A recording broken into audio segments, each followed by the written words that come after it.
আপনারা আসার সাথে সাথে সব হয়রানি বন্ধ করে দিলেন, এটা কেমন বাংলাদেশ? আমরা বলেছি এটাই বাংলাদেশ জাতীয়তাবাদী দলের সরকারের সুশাসনের প্রতিশ্রুতি। আমরা হয়রানি করতে চাই না, আমরা চাই আইনের শাসন প্রতিষ্ঠা করতে, ন্যায় বিচার প্রতিষ্ঠা করতে এবং সুশাসন প্রতিষ্ঠা করতে। তারই অংশ হিসাবে আগে 16টির সাথে এই ইউবেল বন্ড কর্মসূচিতে আমাদের আরও 12টি জেলা সংযুক্ত হলো। এই সংযুক্তিতে আমরা অংশগ্রহণ করতে পেরে আমরা নিজেদেরকে গর্বিত মনে করছি, ধন্য মনে করছি। আমরা বিশ্বাস রাখি আপনাদের সহযোগিতায় আমরা এই কর্মসূচিকে জনগণের দোরগোড়ায় পৌঁছে দিতে পারব। আমরা কিছু কর্মসূচি হাতে নিয়েছি, যেমন লিগ্যাল এইড কর্মসূচি আমাদের অন্যতম একটি কর্মসূচি। আপনারা এখানে যারা জেলা জজ সাহেবরা আছেন, বারের নেতৃবৃন্দ আছেন, তাদেরকেও বলছি, ইভেন কারা কর্তৃপক্ষ আছেন আপনাদেরকেও বলছি, যদি দেখেন কোনো মামলা কম্পাউন্ডেবল মামলায় কারাগারে কেউ বন্দী আছে, আপনার জেলা লিগ্যাল এইড অফিসের সাথে যোগাযোগ করেন।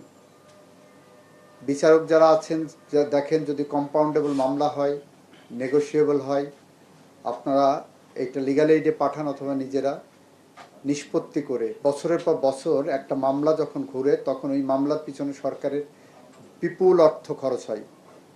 আর এই বিপুল অর্থ খরচের কারণ শুধু কারণ না, আরেকটা কারণ হলো ধরেন এইসব ছোটোখাটো মামলার জন্য বড় মামলায় অনেক সময় আসামিরা ছাড়া পেয়ে যাচ্ছে, ক্রাইম বেড়ে যাচ্ছে।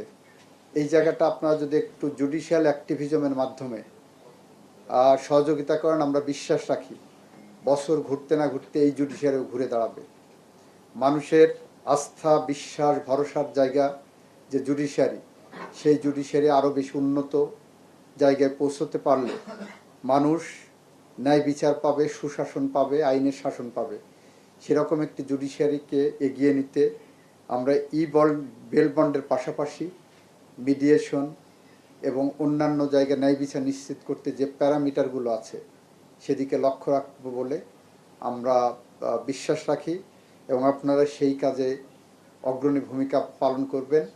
আমরা প্ল্যান করছি যে যারা যে জেলাতে আগামী 1 বছরের মধ্যে মামলার সংখ্যা সবচেয়ে কমাতে পারবেন, নিষ্পত্তির হার, আমরা বিকল্প তাদেরকে কিভাবে পুরস্কৃত করা যায় সেই চিন্তাভাবনার মধ্যে আমরা যাচ্ছি। আইন মন্ত্রণালয় থেকে সেরকম একটি পরিকল্পনা আমরা নেওয়ার চিন্তা করছি।